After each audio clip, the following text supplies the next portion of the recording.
Halo, assalamualaikum teman-teman. Selamat datang kembali lagi di channel Ari Kurniawan 13. Ini adalah cara downgrade dari Android 10 beta version ke Android Pie 059 sesuai dengan yang dianjurkan oleh Asus di websitenya. Bagian pertama, kalian harus download firmware-nya, yaitu ada di websitenya Asus. Linknya bisa kalian cek di deskripsi ya. Kalau kalian klik linknya, akan dibawakan ke halaman ini. Di sini memang langsung tertampil itu firmware yang Android 10 beta version yang paling atas. Ini biasanya yang sering teman-teman salah download, pengennya download Android Pie versi sekian, tapi karena nggak baca deskripsi dan nggak baca nomor build-nya, langsung aja download yang ini. Padahal kalian bisa klik perlihatkan semua. Nah, itu yang nomor 2 adalah firmware untuk downgrade dari Android 10 beta version. Di situ sebenarnya sudah dijelaskan sih di deskripsinya bagaimana cara downgrade-nya, karena memang itu cukup mudah ya. Jadi pihak Asus menyadari bahwa Android 10 beta versionnya itu masih bermasalah, sehingga mereka langsung menyediakan solusinya ketika ada teman-teman yang mengalami berbagai kendala. Tutorialnya sebenarnya cukup gampang kalau kalian bisa membacanya di sini. Ya, memang pakai bahasa Inggris ya, tapi kan bisa juga kalian translate pakai Google Translate, dan juga bahasa Inggrisnya bukan yang susah-susah banget kok. Itu bahasa Inggris yang teknis ya, jadi tinggal ikutin step-stepnya. Pun di HP juga nanti bakalan pakai bahasa Inggris juga sih sebenarnya, jadi langkah-langkahnya nggak terlalu susah. Nah, kalian kalau misalnya mau download ini langsung aja sediakan kuota dan wifi ya. Filenya cukup gede ya, 1,53 GB. Ini membawa ke nomor build 059 di Android Pie. Jadi menurut saya itu yang cukup stabil. Lalu yang kedua adalah kalian harus memindahkan file hasil download tadi ke SD card. Buka menu download pakai menu Files by Google ya, pakai aplikasi itu. Kalian cari aja, ini saya pakai contoh sih sebenarnya karena saya belum pakai Android 10. Misalnya ini saya pindahkan file ini, anggap aja file firmware-nya ya. Kalian tahan lalu kalian klik tombol 3 tuh yang di atas 3 tumbuk, kalian pilih pindahkan ke SD card, itu yang bawah ada logonya SD card. Nah, langsung aja pindahkan ke sini, nggak usah cari folder atau apapun.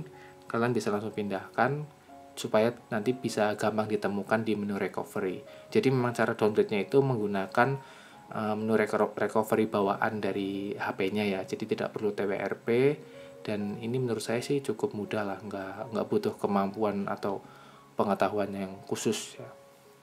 Pokoknya itu sih. Jadi kalau udah terpindah dengan baik filenya, kalian bisa langsung ke tahap berikutnya. Tahap berikutnya adalah memastikan baterai masih aman 50%. Kalian harus wajib menghapus pola terus. Misalnya kalian pakai PIN, kalian pakai kode-kode pengaman dan lain-lain, termasuk sidik jari, kalian harus hapus semuanya ya. Misalnya kalian udah ada di Android 10 masih pakai PIN atau pola, itu wajib dihapus sih kalau menurut saya. Lalu berikutnya adalah kalian harus membackup data-data penting. Kalau saya sarankan sih pakai Files by Google ya. Misalnya kalian backupnya dari menu dari penyimpanan internal ke SD card.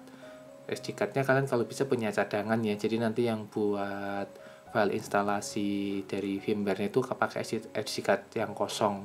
Jadi nanti data kalian tetap aman, tersimpan dengan baik, dan tidak menyesal karena kehilangan begitu banyak data penting.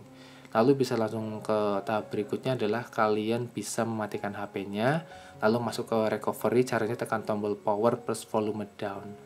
Ya kalian pokoknya saya yakin udah tahu lah kalau HP-HP sekelas kayak gini biasanya penggunanya adalah survival banget ya, survivor lah.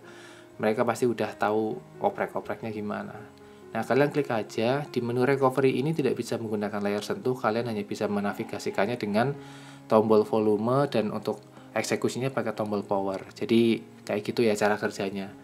Baik, ini sih informasi aja buat yang belum pernah masuk ke menu recovery tetapi udah terlanjur mau downgrade. Nah, di sini kalian langsung pilih, itu kan ada banyak tuh menunya, pilih apply update from SD card storage or from external storage. Nah, di situ kalian klik aja, pakai tombol OK ya, navigasinya sampai tombol volume, klik aja, nanti udah nongol tuh yang paling atas harusnya. Kalian klik, nggak usah pakai lama. Tunggu aja, prosesnya agak lama sih, sekitar 7-8 menit. Kalau udah selesai, kalian pilih wipe data atau factory reset, dan juga wipe cache partition. Ini untuk memastikan kalau HP kalian benar-benar bersih dan clean install. Nah, kalau semua proses itu udah selesai, kalian tinggal reboot system now. Ingat yang paling atas ya, reboot system now. Nah, ini udah selesai sebenarnya. Kalian udah bisa langsung menikmati Android Pie 059 dari Android 10. Ya, begitulah tutorial. Terima kasih sudah menonton. Wassalamualaikum warahmatullahi wabarakatuh.